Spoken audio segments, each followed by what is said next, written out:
यो न हृष्यते न द्वेष्टि न शोचति न कांक्षति।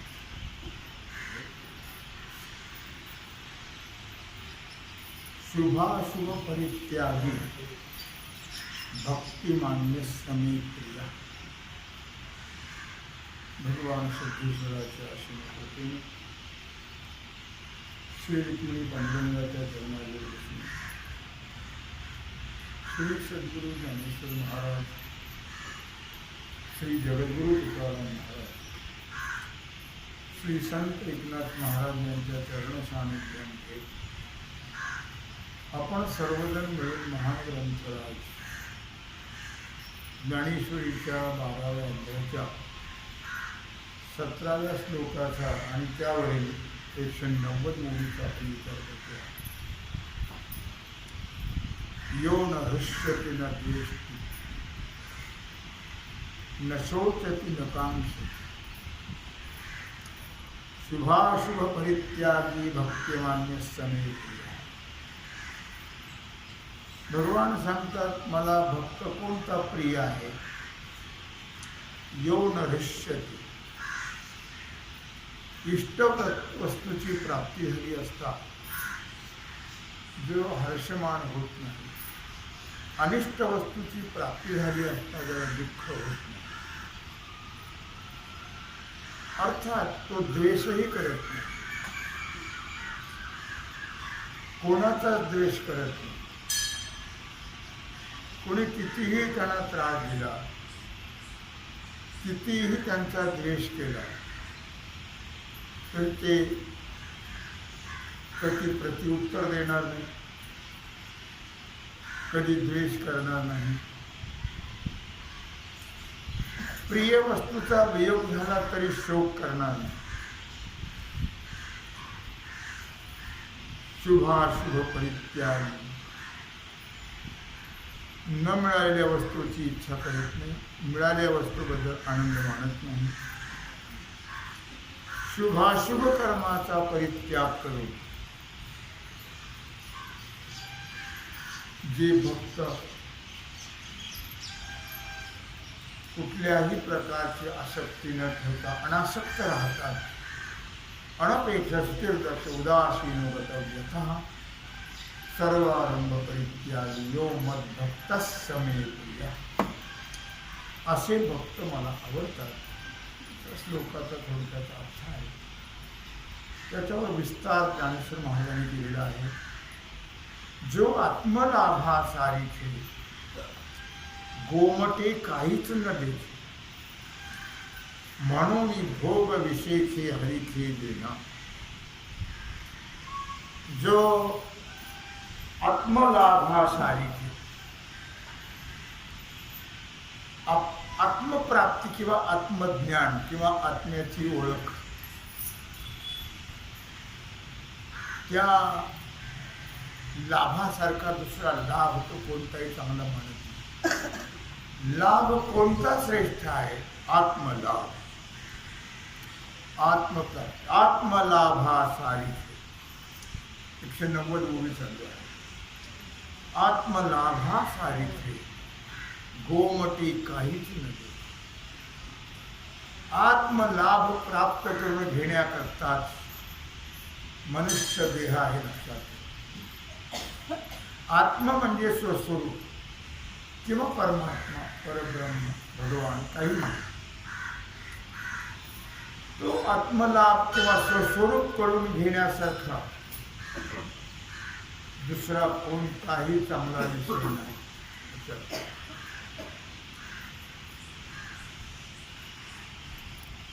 गोमटे म्हणजे चांगले, गोमटे काहीच न देखे, दुसरं चांगलं काहीच नाही. लक्षात ठेवा. म्हणून भोग विषयचे हरिखे देना. म्हणून कुठल्याही विशेष प्रकारच्या भोगाने तो आनंदित होत नाही. आनंदाचे प्रकार फार आहेत. लक्षात ठेवा. तैत्तिरीय उपनिषदामध्ये आनंदाचे प्रकार सांगितलेले आहेत. अर्थात ब्रह्मानंद किंवा आत्मानंद हा कसा श्रेष्ठ आहे ते तैत्तिरीय उपनिषदामध्ये वर्णन केलेलं आहे. कसं वर्णन केलं आहे? तरुण, रूपवान, विद्वान, निरोगी, शक्तिसंपन्न, आरोग्यवान, सर्व सैन्य संपत्ती असणारा, अमाप संपत्ती असणारा, सर्व ऐश्वर्याने युक्त असणारा, पृथ्वीचं पालन करणारा, एक छत्री, सार्वभौम राजा. अर्थात त्याला जो आनंद आहे किंवा त्याला जो आनंद होतो त्या आनंदाचं नाव आहे मानुष्यानंद. त्याला मानुष्यानंद. नंबर 2, या मानुष्य आनंदाच्या 100 पटीने आनंद मनुष्य गंधर्वाला. मनुष्य गंधर्व मानुष्य आनंदाच्या 100 पटीने आनंद मनुष्य गंधर्वाला होतो. मनुष्य गंधर्वाच्या 100 पटीने देवगंधर्वाला आनंद होतो. देवगंधर्वाच्या 100 पटीने पितराला आनंद होतो. पितराच्या आनंदाच्या 100 पटीने आजान देवाला आनंद होतो.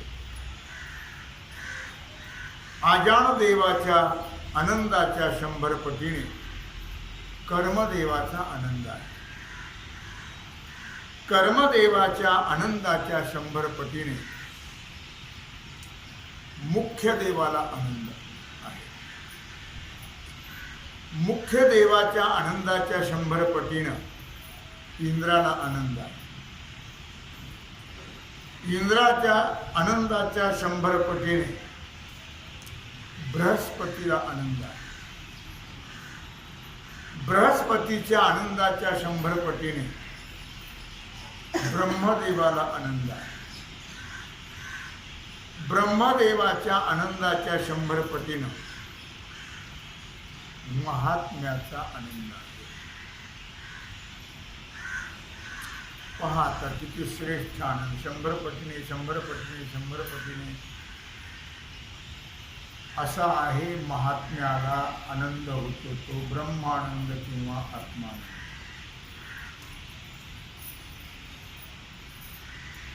प्रपंचामध्ये किंवा व्यवहारामध्ये आनंद नाही. आनंद मानल्या जातो.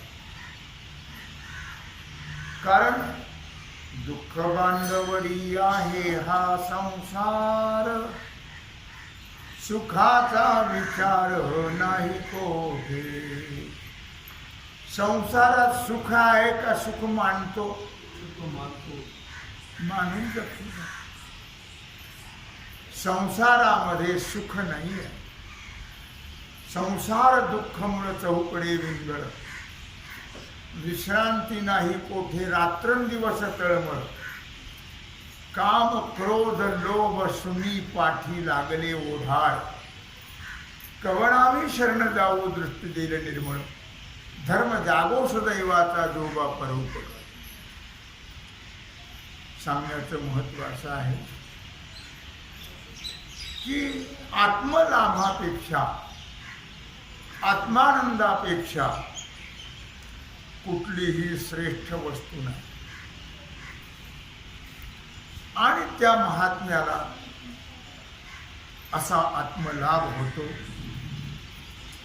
म्हणून त्याला कितीही विशेष प्रकारचे भोग प्राप्त झाले तरी त्याला आनंद प्राप्त होत नाही.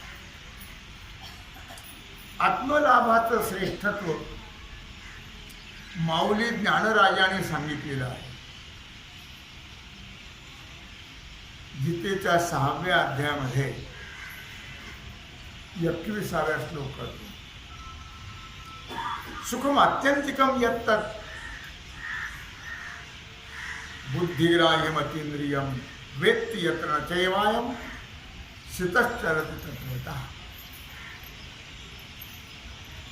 त्याच्यावर माऊली लिहित आहे,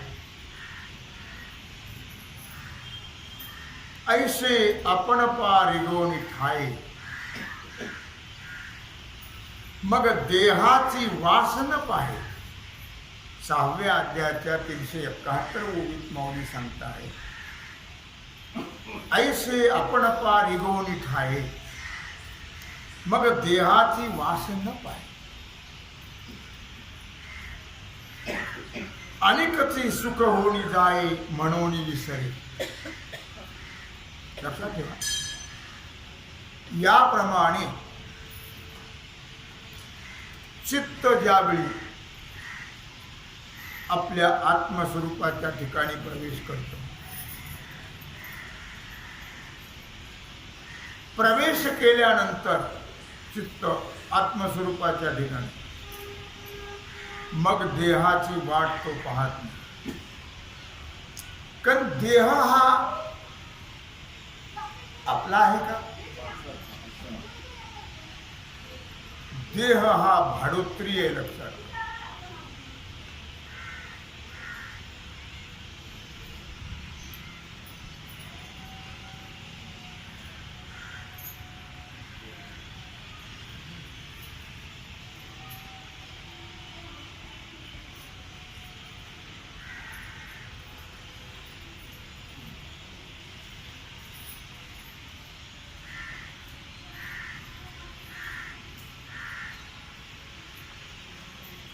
देह हा भाड्याने घेतलेला आहे. कळलं? म्हणून भाड्याचं घर खाली कर. ते कोणाचं घेतलंय भाड्याने? हे पंचाचं घेतलेलं. पंचाचं हे देह आहे, हा पंचाचा आहे. कोण पंच? पृथ्वी, आप, तेज, वायू, आकाश या पंचतत्वाचा देह आहे आणि हा भाडोत्री आहे. याला महिन्यातून एकदा भाडं द्यावं लागणार. रोज 2-4 वेळेस तरी. काही तर शेळीसारखे चरत राहतात सारखे. कळलं का तू? आपण भाड्याचं घर घेतलं, त्याला महिन्याने भाडं देतो. त्यांना जर सांगितलं की बा आमची अडचणी पुढच्या महिन्यात देऊ, तर 2 महिन्याने देतो. पण याला काही अडचण आली, सांगितलं 8 दिवस भाडं नाही, मला वाटतं तयारी करावी लागेल शत्रूची बांबूची.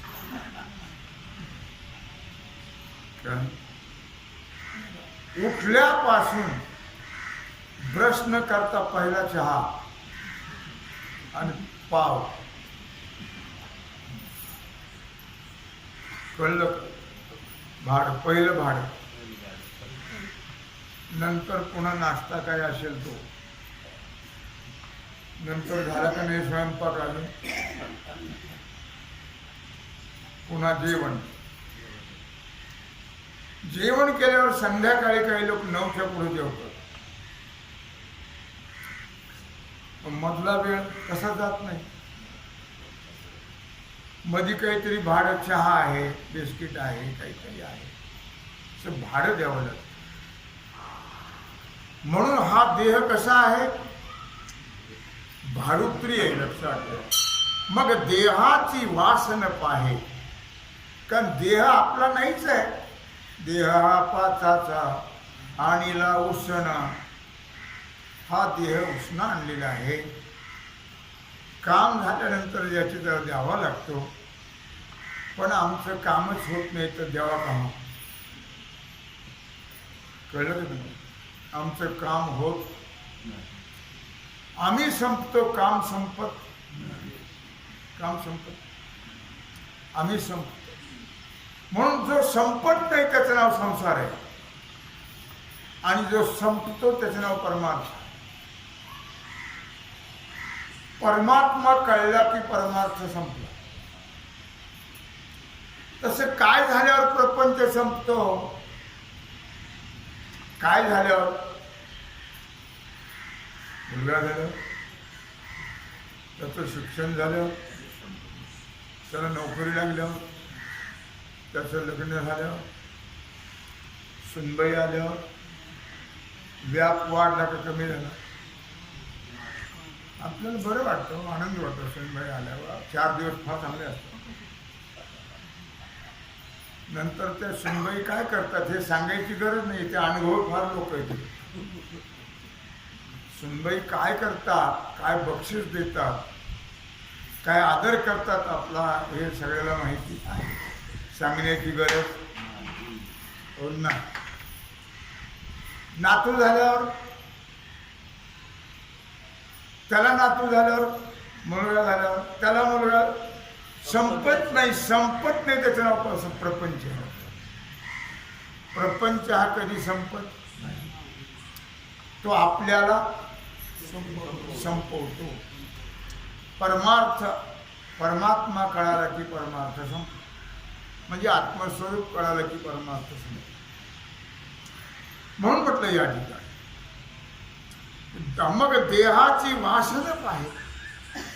त्यांना माहिती आहे देह आपला नाही आहे, देहाचा काय विचार करायचा?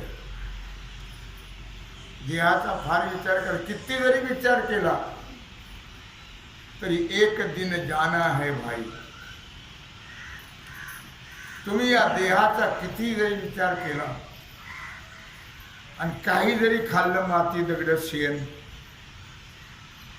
तरी देह पडणारच, देह पडणारच. लक्षात. काही लोकांना वाटतं शेण खाल्ल्यावर आपण फार दिवस जगू. नाही, तुम्ही रोज जरी शेण खाल्लं तरी लवकर मरणार. कळलं तुम्ही? शेणचा अर्थ कळला? पण काही लांडग्याच्या अवलादीचे असतात, काही राक्षसाच्या अवलादीचे असतात, काही सिंहाच्या, वाघाच्या, काही कुत्र्याच्या अवलादीचे असतात. त्यांना शेण खाल्ल्याशिवाय जमत, त्यांच्याकडून कुठलंही देवकार्य होत, त्यांचा देह कायमचा अपवित्र राहतो. अपवित्र देहाने कधीही परमार्थ कुठलंही कार्य होत नाही, केलं तरी ते उलट होत. कळलं? आज आपण जे अन्न खातो त्याला 32 दिवस लागतात रक्तवीर्य होण्यात. मग त्या 32 दिवसात पुन्हा शेण खाणार की नाही? हे लागोपाठ अपवित्रच राहतं. त्याला मंदिरात जायचा सुद्धा अधिकार नाही. आता तो भाग सोडून द्या, त्याचं काय होतं मला माहित नाही, त्याचा सगळा विचार सांगत नाही.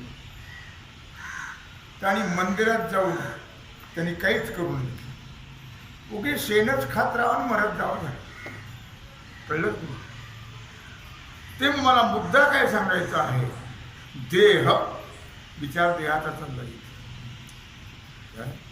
मग देहाची वासना आहे, तो देहाचा विचार कधीच करत नाही. सात्विक खाऊनच जगेल, तो सात्विक आहार घेऊनच जगेल. तामसी आहार ते कधी घेणार? हो नाही. तामसी आहार घेणाऱ्याची काय स्थिती होते ते फार अवघड आहे. शास्त्र वाचा, ऐका, म्हणजे तुम्हाला कळेल त्यांची काय स्थिती होती.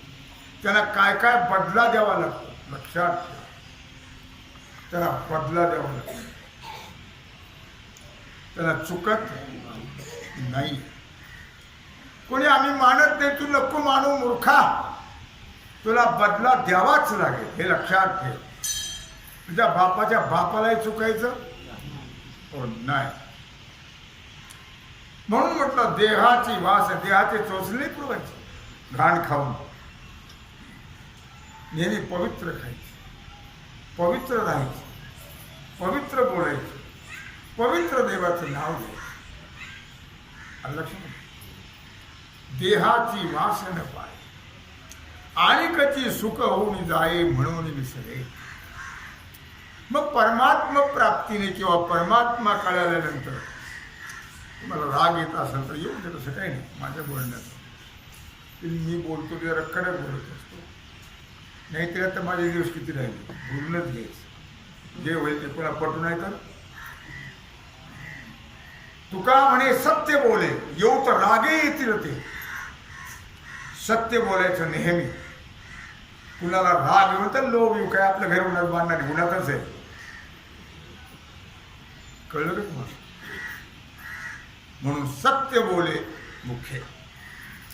सत्य बोलत जावं नेहमी. लोकांच्या तोंडाला किंवा तोंड चोपडेपणा किंवा चमचेगिरी करत जाऊ नाही. फालतू वर्णन लोकांचं करत जाऊ. वर्णाविती थोरी एका विठोबाची कीर्ती मानवाची वर्णुनी काय. मानवाला चांगलं म्हटलं तरी अधोगती प्राप्त होते आणि वाईट म्हटलं तरी अधोगती प्राप्त.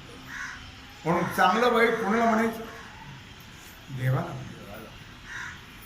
चांगलं म्हटलं तरी उद्धार होईल आणि वाईट देवाला म्हटलं तरी उद्धार होईल. स्वतः भगवान भक्त का वैरिया व्हावे माझी अशी. भक्त माझे व्हा वैरी. वैरी झाले तरी मी तुमचा उद्धार करी. कंस झालं, शिशुपाल झालं, रावण झालं, अनेक हिरण्याक्ष हिरण्यकश्यप वगैरे वगैरे या सगळ्यांनी काय केलं हो देवाशी? वैरत्व. त्यांचा उद्धार झाला का अधोगतीला गेले? म्हणून भक्त का वैरिया व्हावी माझी अशी. भगवान सांगतात माणसाचे भक्तही होऊ नका आणि वैरी होऊ नका. वैरी झालं तरी माझे व्हा, भक्त तरी माझे व्हा, मी तुमचा उद्धारच. पण वैरत्व केलं तर कंसासारखं करा. वैरत्व केलं तर रावणासारखं करा. तुमच्यात जर ताकद असेल, नाही तर भक्ती करा. भक्ती प्रेमाविन ज्ञान नको देवा. अभिमान नित्य नवातया माझी. मी का सांगते लक्षात ठेवा. अनेकाचे सुख होऊन जाय.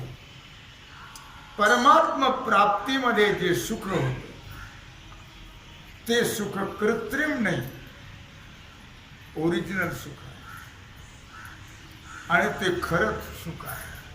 म्हणून ज्याला आत्मसुख कळालं, आत्मसुख मिळालं, तो सगळं विसरून जातो. आणि ज्याला सर्व आठवतं तो परमात्म्याला विसरून जातो. मग सगळं आठवावं का देव आठवावा?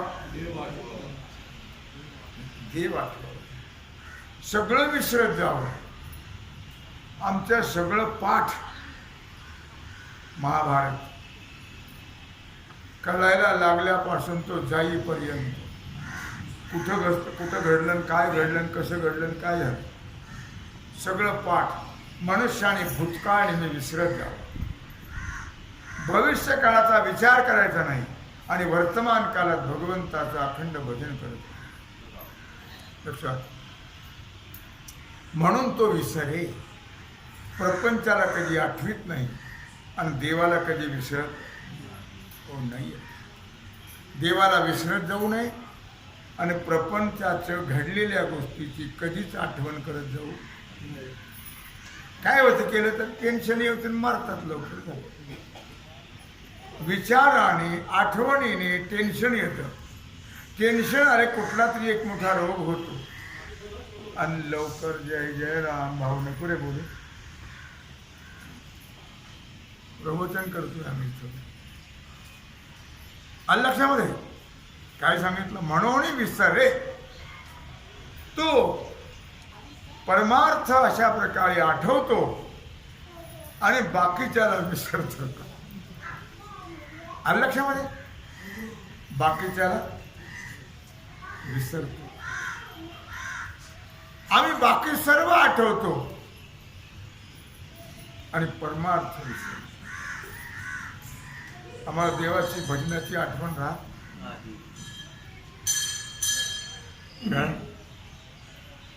जर काही आठवलं तर जप करता करता माळ गळून पडतो आणि तिकडंच लक्ष जात.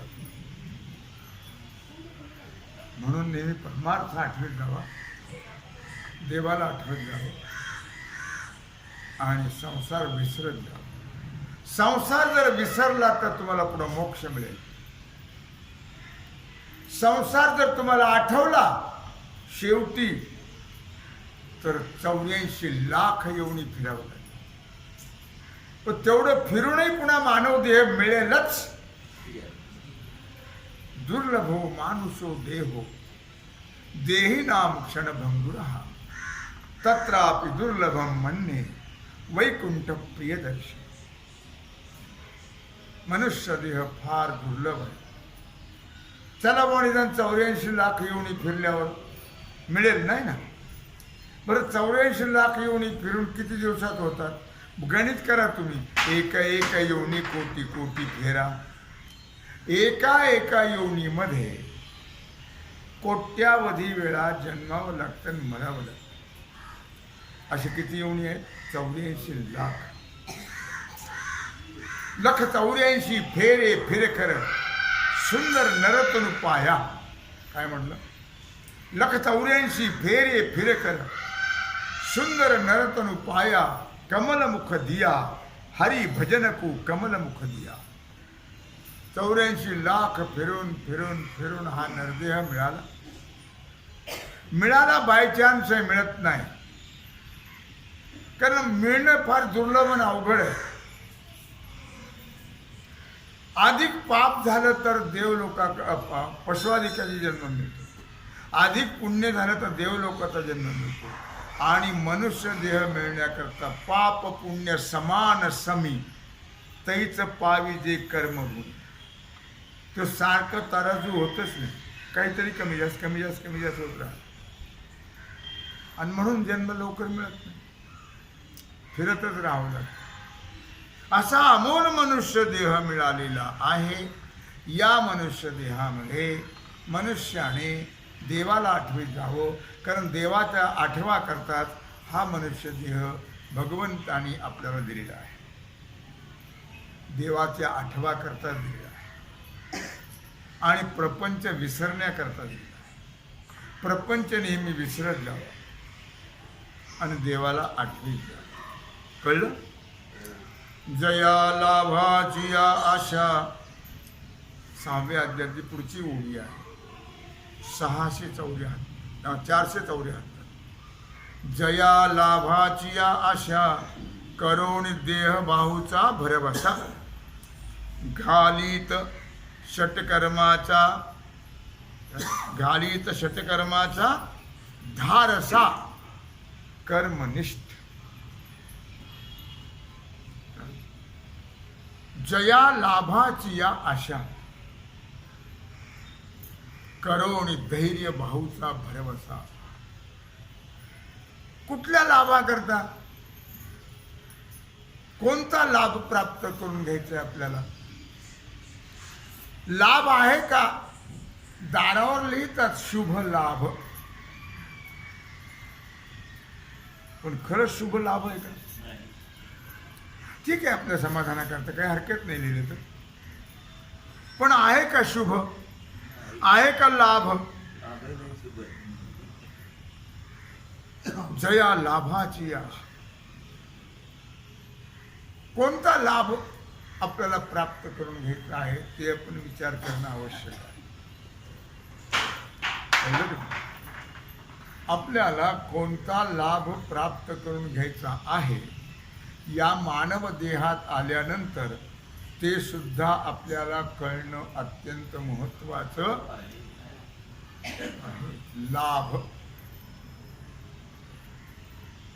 आपल्याला तो लाभ जो प्राप्त करून घ्यायचा आहे तो फक्त संत संगतीनेच लाभ होतो. कुठं लाभ होतो? तो संत संगतीनेच तो लाभ होतो. आलं लक्षात? संत संगतीशिवाय तो लाभ होत नाही. लक्षात ठेवा. तो जर लाभ करून घ्यायचा असेल तर संताचे संगती मनोमार्ग गती अकळावा श्रीपती येणे पंथे. संत संगती. संत संगतीशिवाय तो लाभ प्राप्त होत. ऐशा लाभा बांधा गाठी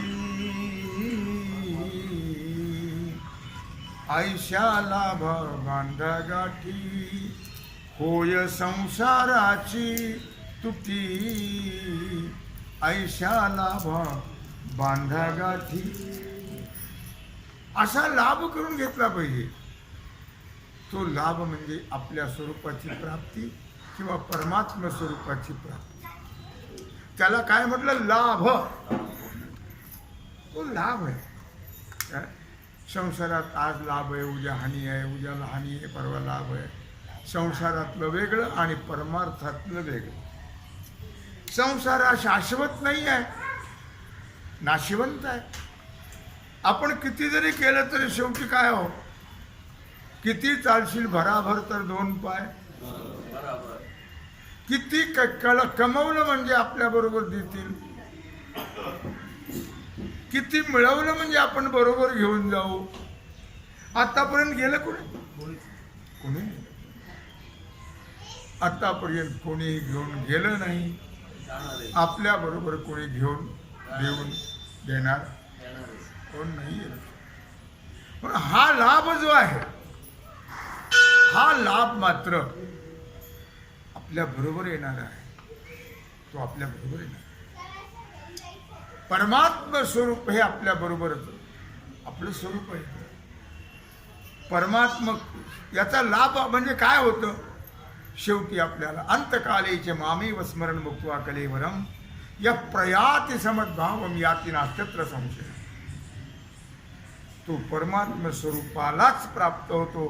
भगवान त्याला दुसऱ्याच्या हातात तुका म्हणे नेदी आणि काचे हाती बैसला तो चित्ती निवडेना. परमात्मा आपल्या भक्ताला दुसऱ्याच्या हातात देत. चुकूनच म्हटला होता नाही का अजामिळ? का खरं म्हटला होता? पुत्र लोभे नष्ट म्हणे नारायण, तुका म्हणे कोण त्याचे पुण्य. अजामिळाला कोणी 10 मुलं म्हणतं, कोणी 100 म्हणतं. प्रत्येकाचे वेगळे वेगळे मत असतात. त्याने जी बायको केली होती ती फार वेगळी होती. ती त्याची नव्हती, त्याच्यातली नव्हती. ती खालच्या दर्जाची अशी ती बाई. आणि मुलगा झाला की तिच्या मनावर नावं ठेवायची, तिच्या मनावर. शेवटी कोणी म्हणतं 9 मुलं झाले, कोणी म्हणतं 99 झाले. मग एक मुलगा शेवटी ती बाई गर्भवती राहिली आणि नारद महर्षी आले. सांगितलंय पहा, तुला आपला शेवटचा मुलगा होणार, त्याचं नाव नारायण ठेव. म्हटलं बरं. मग तो मुलगा झाल्यावर त्याने पत्नीला सांगितलं, हे पहा आतापर्यंत तुझ्या मनानेच नावं ठेवली. दर्या मर्या केऱ्या कचऱ्या दगड्या धोंड्या वगैरे तुझ्या मनाने नावं ठेवले, आता माझ्या मनाने नाव ठेवायचं. म्हणले काय ठेवणार? नारायण. ते म्हणजे नारायण तू तिकडेच चुलीत दे. त्या दोघाला वेगळं टाकलं तिने. नारायण नाव ठेवल्यामुळे काय त्या दोघांनाही वेगळं टाकलं. आता ते लहान मुलं, मग त्याला काळजी लागली ना, माझ्या नारायणाचं कसं होईल. त्या नाही या माझ्या नारायणाचं कसं होईल. नारायण हळूहळू मोठा होऊ लागला, पण चिंता त्याची नारायणाची, माझ्या नारायणाचं, माझ्या नारायणाचं, माझ्या नारायणाचं. म्हणून देवाची नावं आपल्या मुलाची ठेचायला व त्या निमित्ताने का होईना आपल्या तोंडात देवाचं नाव येतं. आणि देवाचं नाव त्या कुठल्याही निमित्ताने आलं तरी आपला उद्धार होतो. मग तो काय म्हणायचा, माझ्या नारायणाचं कसं होईल.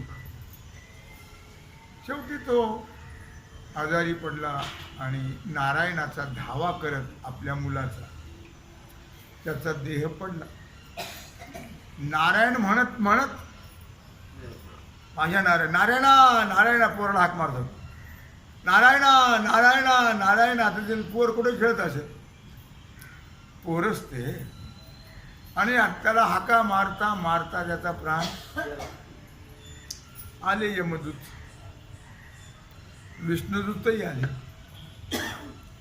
भगवान कसंही देवाचं नाव घेत होतो, आपल्या भक्ताला दुसऱ्याचं तुका म्हणे नेदी आणि कांची हाती बैसला तो चित्ती निवडे ना. मग त्या दोघांचा क्रॅश सुरू झाला, विष्णुदूत आणि यमदूतांचा. त्यांनी म्हटले आमचे गिऱ्हाईक आणि हे म्हटले आमचे गिऱ्हाईक. मग ते भांडण गेलं यमराजाकडे. यमराजाने विचारलं तुम्ही कसे आला तिथं? हो म्हणले आमचे गिऱ्हाईक भगवंताने पाठवला. नाही हो म्हणले यांनी जन्मभर पाप केलंय. आमचा जो क्लार्क आहे ते याच्या चोपड्या लिहून लिहून त्याला मरायची पाळी आली. याच्या चोपड्यानी कोठाडी भरली, एक कोठडी, एक खोली भरलेली आहे. विष्णुदूताने विचारलं आणा होते बघू बरं किती त्यांच्या खातावण्यात पापाच्या. त्याने आणले चोपड्या, आणली की कोरी, आणली की कोरी, आणली की कोरी. अरे लिहून लिहून मी मरायला लागला तो. त्याचं कारण हरि उच्चारणी अनंत पाप राशी जातील लयासी क्षण मात्रे. हरिमुखे म्हणा हरी मुखे म्हणा पुण्याची गणना कोण करे. हरि उच्चारणी अनंत पाप राशी जातील लयासी क्षण मात्रे. एकदाच तो मरताना त्या तोंडाला एकदाच नावाला सांगाय. सारखं तो म्हणतो ना माझा नारायण तर कसं येईल, नारायणा नारायणा नारायणा. पोराला हाक मारता मारता प्राण गेला. यमराजाने विचारलं एकही चोपडीत त्याचं पाप नाही, ते म्हणजे राहणारच नाही. याने नारायणच अहो म्हणले एकदाच नाव घेतलं मारताना. त्याने परत ते देवाचं नाही ना. हो ठीक आहे देवाचं नाव असेल घेतलं असेल तर म्हणले देवाचं नाही घेतलं पण नाव कोणाचं आहे? देवाचंच आहे की नाही. म्हणून त्याचं पाप नष्ट झालं. यमराजाला खाली बघावं लागलं, गपचूप बसला आणि त्याला वैकुंठाला नेऊन तो भगवत स्वरूप झाला. मला मुद्दा काय सांगायचं लक्षात. जया लाभाची आशा करुणी देह धैर्य बाहूचा भरवसा. घालीत षटकर्माचा धारसा कर्मनिष्ठा. अर्थातच ज्या वस्तूच्या प्राप्तीनं किंवा ज्या वस्तूच्या प्राप्तीच्या आशेनं म्हणा धैर्यरूपी बाहूंचा विश्वास धरून, धैर्यरूपी हाताचा विश्वास धरून जो कर्मनिष्ठ जो आहे आणि तो कर्मनिष्ठ लक्षात ठेव ज्या वस्तूच्या प्राप्तीनं किंवा जो सत्कर्माच्या प्रवाहामध्ये उडी टाकतो निश्चितच त्याला काय होतं, त्या वस्तूची प्राप्ती होते की नाही तो भाग वेगळा. पण ज्याला वस्तू म्हटलंय, वस्तू कशाला म्हणतात ते कळलं पाहिजे. वस्तू अमोलिक दी मारे सतगुरु. वस्तू अमोलिक दी मारे सतगुरु. कृपा कर अपनायो मैंने तो राम रतन धन पायो. मीराबाई म्हणतात मैंने तो राम रतन धन पायो. जन्म जन्म की पूंजी पाई, जन्म जन्म की पूंजी पाई. जगत में सर्व खोयाओ. सर्वांनी घालवलं ना ते. जगत में सर्व खोयाओ मैंने तो राम रतन धन पायो.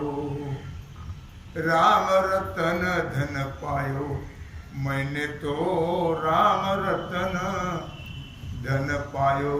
खर्चे नहीं कोई चोर नहीं लेवे, खर्चे नहीं कोई चोर नहीं लेवे, दिन दिन बढ़त सवायो, मैंने तो राम रतन धन पायो, मैंने तो राम रतन धन पायो। सत की नाव खेवटिया सतगुरु, सत की नाव खेवटिया सतगुरु, भव सागर तर आयो, मैंने तो राम रतन धन पायो, मैंने तो राम रतन धन पायो। मीरा के प्रभु गिरिधर नागर, मीरा के प्रभु गिरिधर नागर, हरख हरख जस गायो, मैंने तो राम रतन धन पायो। कुणाकडून मिळालं ते? सद्गुरूकडून। सद्गुरूकडून एक महान वस्तू मिळालेली आहे, ती नाम, ते नाम सर्वाला कृपा करून आपण आयो, कृपा करून ते नाम तुम्ही जपत राहा, त्या नामाचा आगाध महिमा आहे। या आपल्या ग्रंथामध्ये तो आगाध महिमा कसा आहे याचं सविस्तर अशा प्रकारे लिखाण केलेलं आहे। तो आवश्यक ग्रंथ आपल्या जवळ ठेवा आणि नित्य वाचा, तुमचा उद्धार झाल्याशिवाय राहणार कोण नाही आहे। म्हणून म्हटलं की अशा प्रकारे धैर्य भाऊचा भरवसा, घालित सत्कर्माचा धारसा कर्मनिष्ठ, का जे एक वस्तू लागी, 6व्या अध्यायात त्याच्या पुढची ओवी आहे, का जे एक वस्तू लागी, बाणोनी ज्ञानाची वज्रांगी, झुंजत प्रपंचेशी समरंगी, ज्ञानी येगा। काय म्हणतात माऊली? का जे एक वस्तू लागी, अथवा ज्या एका वस्तू करता ज्ञानी महात्मा ज्ञानाचं चिलखत अंगावर घालतो आणि समरांगणामध्ये संसाराची लढत असते। समरांगण हो युद्ध, तुम्हाला माहित नसेल, आपल्याला रोज युद्ध करावं लागतं।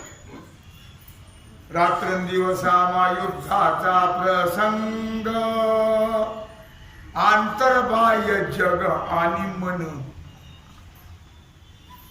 रात्रंदिवस युद्ध करावं लागतं, बाहेर लोकाशी आणि आत मनाशी। परमार्थ करतो आपण, लोकाला बरं वाटतं, ते करणार नाही, तुम्हाला करू देणार नाही। बाहेर जगाशी युद्ध, परमार्थ करणाऱ्या लोक नावं ठेवतात आणि लोकांनी नावं ठेवले की माणसं तिथंच थांबतात। लोक नाव ठेवतो, मरुदीने कर ठेवते, उलट चांगली गोष्ट आहे नावं ठेवले। काय आतून मनाला सुद्धा पटत नाही या गोष्टी, कारण मनाला बाह्य रंग आवडतो, प्रपंच आवडतो, म्हणून मनाशी झुंजावं लागतं। आणि मी धुंडा महाराजाबरोबर बऱ्याच वेळ गुलबर्ग्याला गेलो होतो। धुंडा महाराज चातुर्मास संपला की त्यांची सफर असते गुलबर्ग्याला, खूप तिकडे शिष्य आंध्रामध्ये त्यांचे आहेत, तर त्यांना तिकडं पूजा अर्चा रक्षणा खूप मिळते तिकडं। तर बिदरला आम्ही गेलो होतो, त्या बिदरमध्ये सगळी मुसलमान वस्ती आहे बिदरला। आता ती मला लहानपणी अशी सवय होती, मुद्रा लावायची, मुद्रा लावायची सगळ्याच्या अंगाला। माझ्याबरोबर तो एक मुलगा होता, आंध्रातलाच होता, तो एका पाटलाचा मुलगा होता, तोही लावायचा।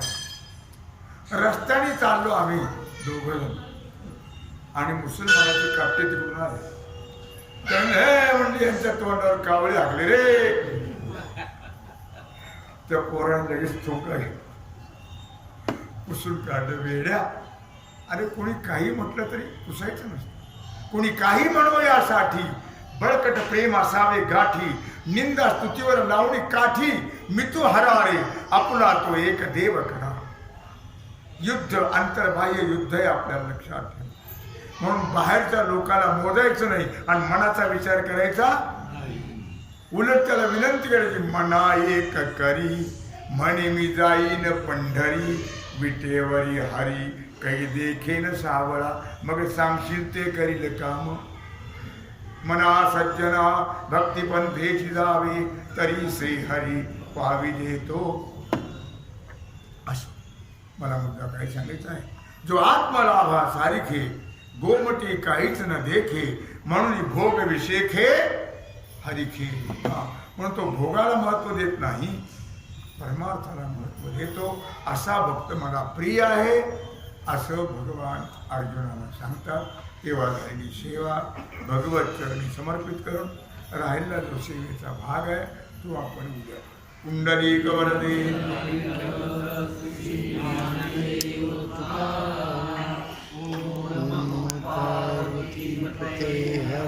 महादेव